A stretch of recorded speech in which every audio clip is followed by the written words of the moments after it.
اگر پچھلے 2 سالوں کے بارے میں بات کی جائے تو global G D P growth 2023 میں 3.5% تھی، وہ کم ہو کر 2024 میں 3.3% ہوئی، اور اب جو لیٹسٹ ایسٹیمیٹ 2025 کا آیا ہے by the international financial institutions is down to 2.8%۔ میں یہ اس لیے کہنا چاہتا ہوں کہ ہماری جو ریکوری ہے اس کو گلوبل کانٹیکس میں دیکھا جائے تو 2023 سارے جو دوست یہاں موجود ہیں انہوں نے اس کو کور بھی کیا ہے کہ جی ڈی پی گروتھ 2023 میں ہماری نیگیٹو 0.2% تھی، یہ الحمدللہ 2024 میں 2.5%، that's where we concluded the last fiscal year, اور اس سال جیسے آپ کو معلوم ہے we have announced a 2.7% growth for 2025. تو یہ gradual recovery ہے and from my perspective it's the right way to go about it in terms of focus on sustainable growth, because the last thing, all of you have been covering Pakistan for the longest time, the last thing we want to go is through another round of boom and bust cycles. تو اسی سلسلے میں ہم اس کو بات کو آگے بھی بڑھائیں گے۔ 2023 میں وہ 2024 میں 5.7% آئی، اور 2025 کے جو ہدف ہیں وہ 4.3% ہیں in terms of C P I inflation. اگر آپ پاکستان کی انفلیشن کو دیکھیں، جو ہیڈ لائن انفلیشن یا سی پی آئی انفلیشن یہ 29% سے کراس کر گئی تھی 2023 میں۔ پچھلے سال تقریباً اس وقت جب ہم اس وقت بھی بیٹھے تھے جو 23% کے قریب تھی، اور الحمدللہ now it's 4.6%. So I think we have moved in the right direction in the context of the global figures, and I thought I would just put it in that context. اب آئیے پاکستان کے سلسلے میں ہم بات شروع کرتے ہیں کہ میں 23 میں نہیں جاؤں گا، لیکن جہاں اس وقت ہم کھڑے تھے پچھلے سال، تو میں نے آلریڈی ذکر کر دیا کہ جی ڈی پی گروتھ اس وقت 2.5% تھی، انفلیشن کا بھی میں نے ذکر کر دیا۔ پالیسی ریٹ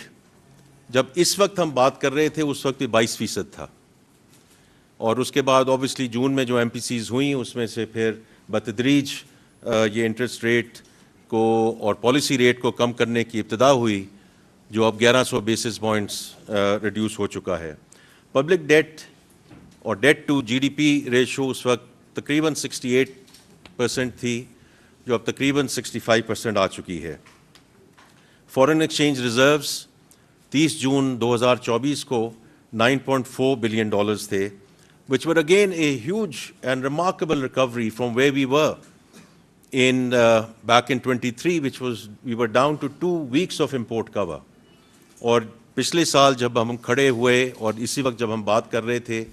اور پھر جون کے اوائل کے آخر میں جو نمبرز آئے we were up to about 2 months of import cover.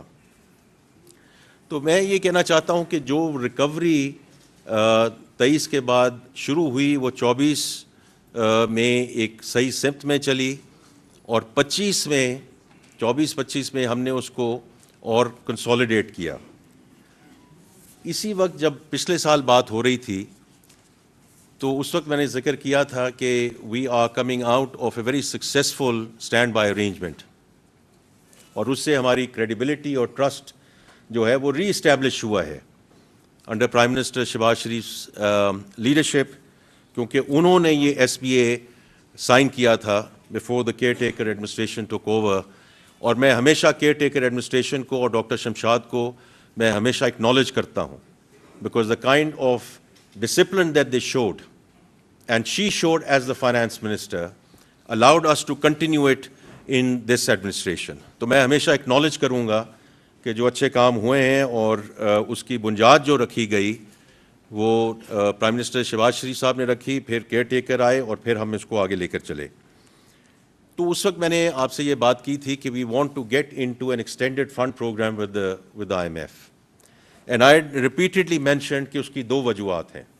One, to bring permanence to the macroeconomic stability. جیسے میں نے ابھی اہداف کا ذکر کیا تو ہم ایک صحیح سمت میں تو چلے گئے تھے، لیکن اس میں جو کنسولیڈیشن لانی تھی اور اس میں جو فردر امپروومنٹ لانی تھی تاکہ وہ جو فریجیلٹی کا کمپوننٹ ہے اس کو ہم دور کر سکیں یا ختم کر سکیں، تو اس کے لیے ہمیں we had talked at that point in time کہ want to get into an extended facility. اور دوسرا جو بات تھی کہ under the extended facility we want to continue to execute structural reforms, because اگر ہم نے اس اکانومی کی جو ڈی این اے کو فنڈامنٹلی چینج کرنا ہے، جو میں نے پہلے ذکر کیا، اگر ہم نے بوم اور بس سائیکل سے نکلنا ہے تو اس کے لیے یہ structural reforms which have been ایلوسو in this country, تو اس کو ہم نے آگے کیسے لے کر جانا تھا انڈر اے اسٹرکچرڈ پروگرام. تو اس میں جو میں پہلے بھی ذکر کر چکا ہوں، جو ٹیکسیشن کے سلسلے میں اصلاحات ہیں اور وہ آپ کے سامنے ہیں، اور اس میں جب جاؤں گا کہ اس کے ثمرات کیا آ رہے ہیں اس کے بارے میں ذکر کروں گا. لیکن جو tax to G D P has hit a 5 year high, اور ہم نے جو اس کی بنیاد رکھی اور پرائم منسٹر صاحب اس کو خود لیڈ کر رہے ہیں کہ this whole transformation is around people, process and technology. اور ٹیکنالوجی کا اس میں بہت بڑا ایک ہاتھ ہے کہ digital invoicing, production tracking, A I based audits, faceless custom regime, یہ سارا سلسلہ ہے، یہ از گوئنگ، ایک تو 24-25 میں اس میں بہت ہم نے پروگریس کی ہے، اور یہ پروسیس چلتا رہے گا آگے، because any transformation takes 2 to 3 years, and I do think we've done a good job in terms of where we wanted to take things. اور ابھی میں اس کے جو تھوڑے سے اس کے ثمرات آئے ہیں اس کے بارے میں ذکر کروں گا. جو انرجی ریفارم ہے اس میں لغاری صاحب اور اب علی پرویز صاحب اس کو بہت تندہی سے آگے لے کر چل رہے ہیں، لیکن پاور سیکٹر ریفارمز کی اگر میں ذکر کروں تو اس میں جو ریکوریز ہیں they have been remarkable in terms of the progress that we have made in 1 year. اور اسی طرح industrial household energy tariffs کو جو کاٹا گیا، جو بورڈز لگائے گئے ان ٹرمز آف دا ڈسکوز، جو اب پرائیویٹ سیکٹر لیڈ ہے، اور professional board, that's more important, اس میں جو گورننس میں بہتری آئی ہے اسی کی وجہ سے جو ریکوری بڑھی ہے، اور انشاءاللہ گوئنگ فارورڈ ڈسٹریبیوشن لاسز بھی کم ہوں گے. اسی طرح جو این ٹی ڈی سی کو 3 کمپنیوں میں ڈسٹریبیوٹ کیا گیا، وہ بھی ایک بہت امپورٹنٹ قدم تھا تاکہ ہم جو ایک باٹل نیک ہے ان ٹرمز آف ٹرانسمیشن اس کو ہم بہتر بنا سکیں. اینڈ لاسٹلی جو ابھی 1.275 ٹریلین سرکولر ڈیٹ کی جو ریزولوشن ہے جو بینکوں کے ساتھ سائن کی گئی ہے، is going to go and play a very important role, کیونکہ ہم نے لیگیسی کو ختم کرنا ہے، آگے کی جو لیکیج ہے اس کو بھی ختم کرنا ہے. سو دونوں چیزوں پہ جو ہے وہ کام کیا گیا ان terms of the energy reforms.